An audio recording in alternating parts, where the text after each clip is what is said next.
deliver at scale and operate efficiently enough to earn the confidence of financiers and long-term investors. The African Continental Free Trade Area sharpens the steps.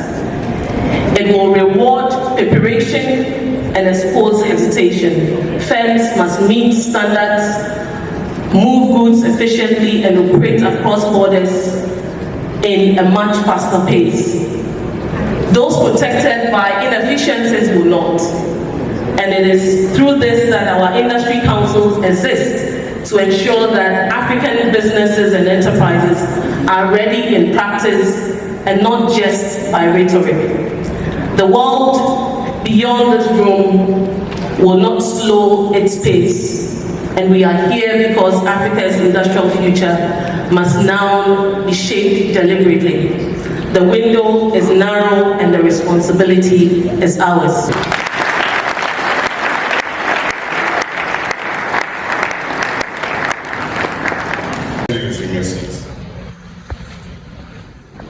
Thank you very much. Your Excellency and my brother, Carlos Villanova, President of Sao Tome and Principe, Your Excellency, former Prime Minister of Cote d'Ivoire, Pascal Faye, our Minister for Trade, Agribusiness and Industry, Elizabeth Okosuegari, and other ministers of state who are present here. Mr. Joseph Kofi Jondro, founder of EcoBank and ASPEN, we're happy to have you here with us today. Hardworking Benedicta was formerly our secretary to the Socialist International. She's transmogrified into the African Trade Chamber. There's Jonah, who in his older age now tells it as it is, and let the chips fall where they may. He says we should be boldly selfish in Africa, and we should be inward-looking, very inward-looking, and also if we are to break through, we must demand disruption, we must disrupt the system. Thank you, Sir. Senior government officials who are present here, key stakeholders from the international trade system, captains of industry from Ghana and across Africa, sponsors and partners of the 2026 Africa Trade Summit, distinguished guests, ladies and gentlemen, friends from the media. It's a great honor for me to join you today at this Africa Trade Summit under the timely theme of financing Africa's industrialization, developing industrial value chains, beneficiation, and market integration. Your presence here today reflects our shared determination to secure Africa's economic future. Africa stands at a historic turning point. Our generation's defining task is economic independence. Political freedom without economic transformation is incomplete.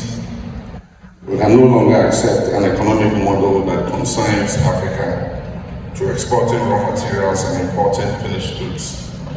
That model is a neo-colonial arrangement that is designed to trap Africa in perpetual poverty. It is important for Africa to industrialize on the basis of its comparative advantages. Manufacturing and agro-processing creates jobs, they raise incomes, deepen skills, and anchor inclusive growth. They enable us to retain more value from our own resources and build resilient economies. And yet today, Africa's share of global manufacturing remains low, below 2%. Too many of our economies are locked into low productivity and primary production, compelling millions of young Africans to seek opportunities elsewhere. We must act urgently if we are to change this narrative. The central question before us is simple. How do we finance Africa's industrialization at the required scale and speed? Industrialization is capital intensive, yet access to long-term affordable finance remains constrained, especially for small and medium-sized enterprises that employ the majority of Africa's industrial workforce. Shallow financial markets, high interest rates, debt pressures, and limited non-extractive investments continue to slow our progress. These constraints demand new thinking and collective action. First, Africa must mobilize its domestic resources more effectively through improved revenue collection, stronger financial management, and decisive action taken against illicit financial flows. Second, we must unlock Africa's institutional capital. Our pension funds, our insurance companies, and sovereign wealth funds manage hundreds of billions of dollars. With the right instruments, industrial bonds, infrastructure funds, diaspora financing, and blended finance vehicles, this capital can be channeled into productive industrial investments. Development finance institutions, including the AfriExim and the African Development Bank, must be further empowered to mobilize private capital and support regional industrial projects. Thirdly, government must actively crowd in private sector investments, public-private partnerships, risk-sharing mechanisms, and credit guarantees. These are essential if we are to finance our industrialization. However, investors will only commit where policies are stable, regulations are transparent, infrastructure is reliable, and the rule of law and democracy are respected. And finally, development partners and multilateral institutions have a critical role to play. Concessional finance, guarantees, and insurance instruments can de-risk industrial projects. At the same time, Africa must continue to advocate for reform of the global financial system to ensure fair access to capital and sustainable debt solutions. Africa's industrialization must be anchored in value addition and beneficiation. For decades, Africa has exported cocoa, oil, cotton, timber, and minerals in their raw form, only to re-import finished goods made from some of these same products at many times their original value. This model has deprived our economies of jobs, technology, and revenue. Consider cocoa, for which Ghana is one of the leading producers. Africa produces most of the world's cocoa, yet captures only a small fraction of the value of the global chocolate market. Similar imbalances exist in oil refining, textiles, and mineral processing. Beneficiation alters this equation by creating domestic industries, reducing imports, and increasing export earnings. Across the continent, encouraging progress is underway. In Ghana, we're deliberately shifting from a commodity export model to a value-added economy, prioritizing agro-processing, manufacturing, and industrial clusters that are aligned with our natural advantages. As part of our recent agenda for economic transformation, we're looking to add value to our exports, such as cocoa, cashews, oil palm, cassava, petroleum, gold, manganese, bauxite, etc. And on the issue of resource sovereignty, we must break the colonial mode of large foreign-owned concessions, extracting value for the benefit of foreign interests and entities while Africa remains in poverty. And as Sam Jonah said, we must be boldly selfish and claim a fairer share of our natural resource endowment.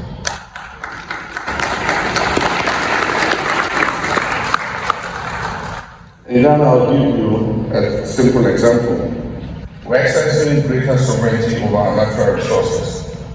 The establishment of the Ghana Gold Board has given us greater control over our gold exports. In 2024, total gold exports from the small-scale mining sector was set to amount to 63 tons. Of this volume, the foreign exchange repatriation accounted for only about 40 tons of the exported gold. 23 tons of forex did not come back. Since the establishment of the Rule Board in April 2025, exports from the small-scale mining sector to date have increased to 104 tons, with 100% of the foreign exchange repatriated through our central bank.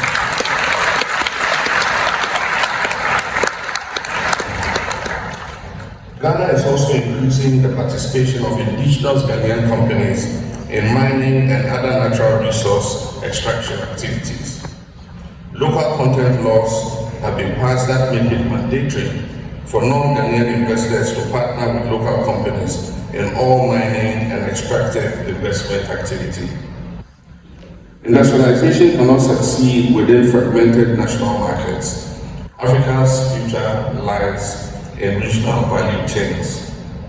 Not every country can produce everything, but together we can build competitive industries across our borders where raw materials, intermediate goods and final products and finished products move seamlessly within our regions. This is how other areas have industrialized. To support this, Africa must invest in transport corridors, energy grids, digital infrastructure, while harmonizing standards and regulations. Industrial integration requires market integration. The African Continental Free Trade Area is the most ambitious integration project ever in the history of our continent. By creating a single market of over 1.3 billion people, African Continental Free Trade Area provides the scale African industry has long lacked to expand. It transforms Africa into a viable manufacturing and investment destination. And Ghana is proud to host the secretariat of this continental body and to be among the early adopters of trading under its preferences. But the African Continental Free Trade Area will not automatically industrialize Africa. It must be deliberately linked to industrial policy, infrastructure investment, and enterprise development. Reducing non-tariff barriers, simplifying customs procedures, improving logistics, and investing in digital trade infrastructure are essential if the African Continental Free Trade Area is to deliver on its promise. Ghana's experience reinforces key lessons. Industrialization works when policies are deliberate, infrastructure is reliable, skills are developed, and macroeconomic stability is maintained. Investments in transport, energy, and technical education are foundational. Equally important is good governance. Investor confidence thrives where institutions are strong and policies are predictable. Africa's industrial transformation cannot be achieved solely by governments. Governments must provide the leadership and stability. The private sector must invest and innovate. Financial institutions must design long-term financing solutions. Development partners must align with Africa's priorities. Pan-African institutions must coordinate and remove the barriers to integration. As I conclude, let us envision an Africa with thriving industrial corridors, integrated supply chains, and competitive factories producing for African and global markets. An Africa where prosperity is shared and opportunity is created at home. This vision is bold but achievable. What is required now is urgency and resolve. We must move from declarations to delivery, from agreements to implementation, and from vision to construction. Let this Africa Trade Summit be remembered as a moment when commitments were matched with action and partnerships were forged to power Africa's industrial future. On this note, I have the privilege and honor to declare this Africa Trade Summit 2026 officially open.